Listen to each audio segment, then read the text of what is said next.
In mid-July 1886, while Van was winning the table tennis tournament on board a luxury liner that now took a whole week to reach in white dignity Manhattan from Dover, Marina, both her daughters, their governess, and two maids were shivering in more or less simultaneous stages of Russian influenza at various stops on their way by train from Los Angeles to Ladore.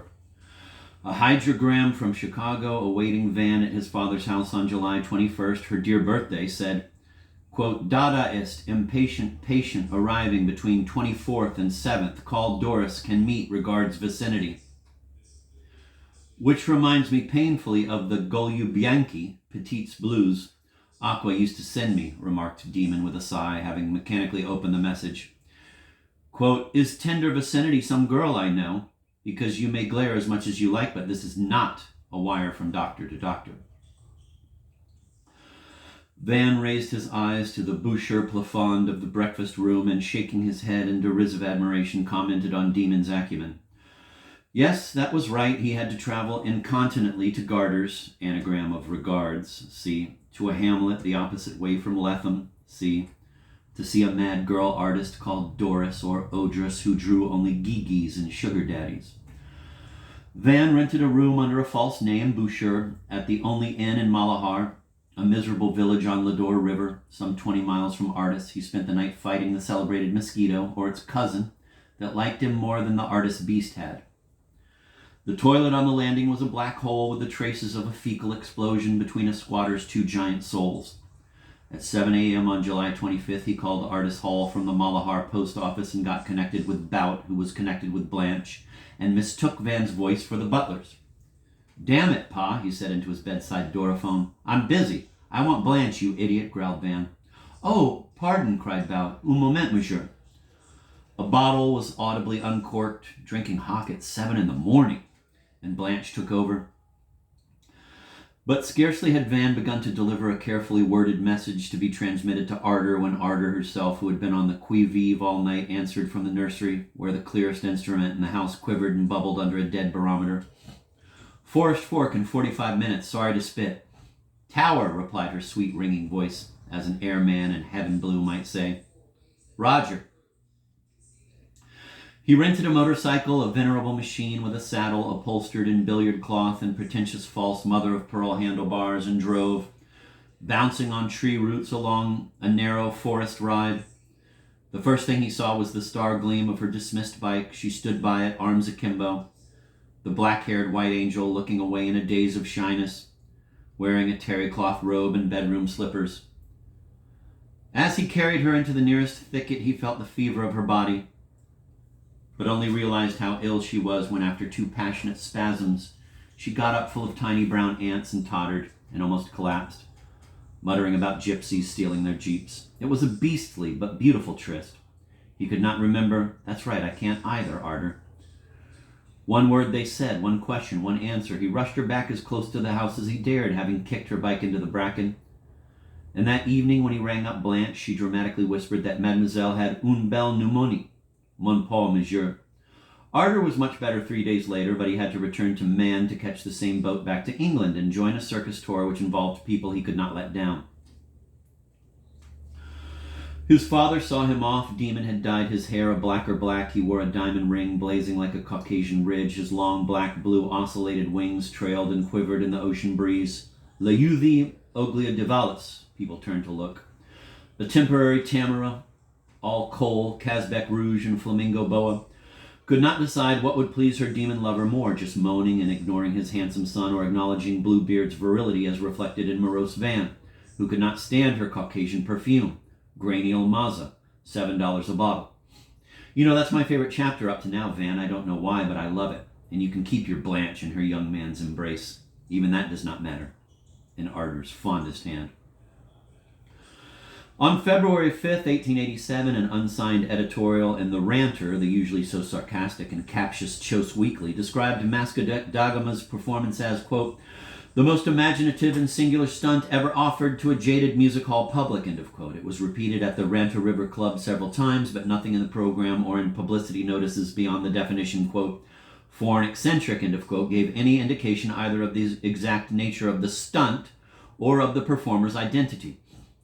Rumors carefully and cleverly circulated by Vasco da Gama's friends diverted speculations toward his being a mysterious visitor from beyond the Golden Curtain, particularly since at least half a dozen members of a large goodwill circus company that had come from Tartary just then, i.e. on the eve of the Crimean War, 3 dancing girls, a sick old clown with his old speaking goat, and one of the dancers' husbands, a makeup man, no doubt a multiple agent, had already defected between France and England somewhere in the newly constructed Channel. Vasco da Gama's spectacular success in a theatrical club that habitually limited itself to Elizabethan plays, with queens and fairies played by pretty boys, made first of all a great impact on cartoonists, deans, local politicians, national statesmen, and of course the current ruler of the Golden Horde were pictured as Vasco da Gama's bitopical humorists. A grotesque imitator, who was really Vasco da Gama himself in an over-sophisticated parody of his own act, was booed at Oxford, a women's college nearby, by local rowdies. A shrewd reporter, who had heard him curse a crease in the stage carpet, commented in print on his Yankee twang. Dear Mr. Vasco da Gama received an invitation to Windsor Castle from its owner, a bilateral descendant of Van's own ancestors, but he declined it, suspecting, incorrectly as it later transpired, the misprint to suggest that his incognito had been divulged by one of the special detectives at Chos, the same perhaps who had recently saved the psychiatrist P.O. Tiomkin from the dagger of Prince Potiomkin, a mixed-up kid from Sebastopol, Idaho. During his first summer vacation, Van worked under Tiomkin at the Chos famous clinic on an ambitious dissertation he never completed, quote, Terra, eremitic reality or collective dream, end of quote. He interviewed numerous neurotics, among whom there were variety artists and literary men and at least 3 intellectually lucid but spiritually lost cosmologists who either were in the telepathic collusion, who either were in telepathic collusion, they had never met and did not even know of one another's existence, or had discovered, none knew how or where, by means maybe of forbidden angelas of some kind, a green world rotating in space and spiraling in time, which in terms of matter and mind was like ours, and which they described in the same specific details as 3 people watching from 3 separate windows would a carnival show on the same street.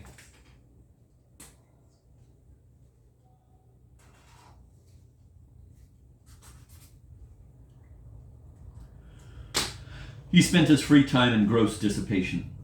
Sometime in August, he was offered a contract for a series of matinees and nights in a famous London theater during the Christmas vacation and on weekends throughout the winter season. He accepted gladly, being badly in need of a strict distraction from his perilous studies. The special sort of obsession under which Tiomkin's patients labored had something about it that made it liable to infect its younger investigators.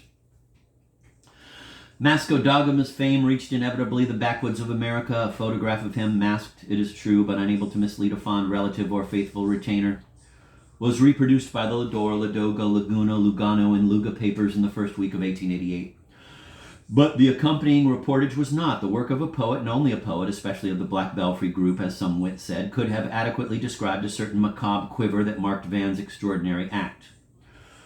The stage would be empty when the curtain went up. Then, after 5 heartbeats of theatrical suspense, something swept out of the wings, enormous and black, to the accompaniment of dervish drums. The shock of his powerful and precipitous entry affected so deeply the children in the audience that for a long time later, in the dark of sobbing insomnias and the glare of violent nightmares, nervous little boys and girls relived, with private accretions, something similar to the primordial qualm, a shapeless nastiness, the swoosh of nameless wings, the unendurable dilation of fever which came in a cavern draft from the uncanny stage. Into the harsh light of its gaudily carpeted space, a masked giant, full 8 feet tall, erupted, running strongly in the kind of soft boots worn by Cossack dancers. A voluminous, black, shaggy cloak of the burqa type enveloped his silhouette inquietant, according to a female Sorbonne correspondent. We've kept all those cuttings. From neck to knee, or what appeared to be those sections of his body. A caracal cap surmounted his top. A black mask covered the upper part of his heavily bearded face. The unpleasant colossus kept strutting up and down the stage for a while. Then the strut changed to the restless walk of a caged madman. Then he whirled into a clash of cymbals in the orchestra and a cry of terror, perhaps faked. In the gallery, Vasco da Gama turned over in the air and stood on his head. In this weird position, with his cap acting as a pseudo-podal pad, he jumped up and down, pogo stick fashion, and suddenly came apart. Van's face, shining with sweat, grinned between the legs of the boots that still shod his rigidly raised arms. Simultaneously, his real feet kicked off and away the false head with its crumpled cap and bearded mask. The magical reversal, quote, made the house gasp, end of quote, frantic, quote, deafening, end of quote, delirious, end of quote, a veritable tempest of, end of quote.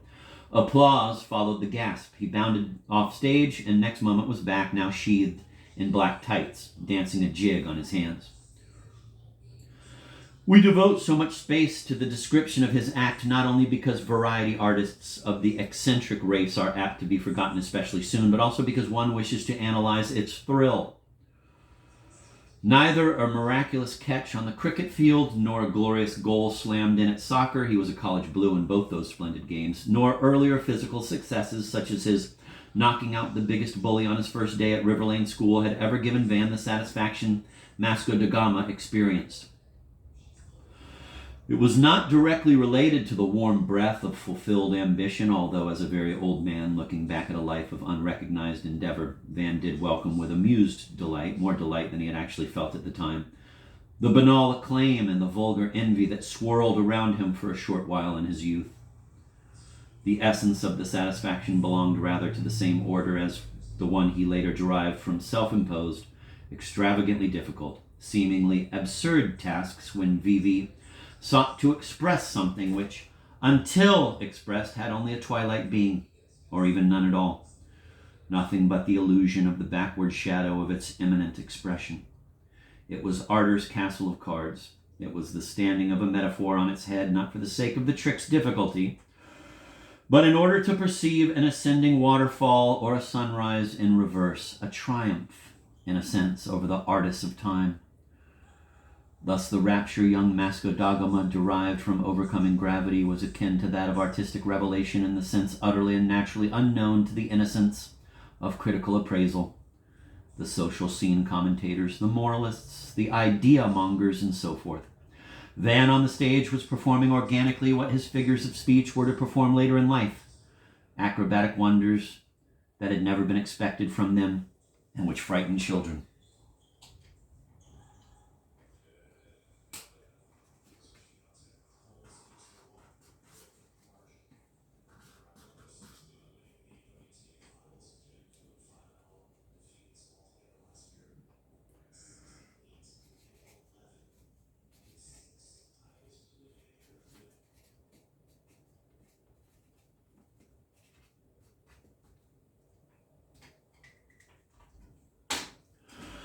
Neither was the sheer physical pleasure of manny ambulation a negligible factor in the peacock blotches with which the carpet stained the palms of his hands during his gloveless dance routine seemed to be the reflections of a richly colored netherworld that he had been the first to discover. For the tango, which completed his number on his last tour, he was given a partner, a Crimean cabaret dancer in a very short, scintillating frock cut very low on the back.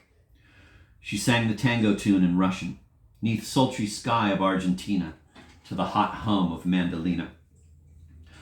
Fragile red-haired Rita, he never learned her real name, a pretty Karaite from Chufut Kale, where she nostalgically said the Crimean cornel Kizil bloomed yellow among the arid rocks, bore an odd resemblance to Lisette as she was to look 10 years later. During their dance, all Van saw of her were her silver slippers turning and marching nimbly in rhythm with the soles of his hands. He recouped himself at rehearsals and one night asked her for an assignation. She indignantly refused, saying she adored her husband, the makeup fellow, and loathed England.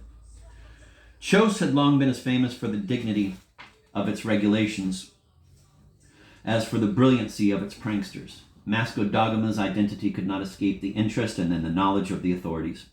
His college tutor, a decrepit and dour homosexual, with no sense of humor whatever and an innate respect for all the conventions of academic life, pointed out to a highly irritated and barely polite Van that in his second year at Chose he was not supposed to combine his university studies with the circus, and that if he insisted on becoming a variety artist, he would be sent down. The old gentleman also wrote a letter to Demon asking him to make his son forget physical stunts for the sake of philosophy and psychiatry, especially since Van was the first American to have won, at 17, the Dudley Prize for an essay on insanity and eternal life. Van was not quite sure yet what compromise pride and prudence might arrive at when he left for America early in June 1988.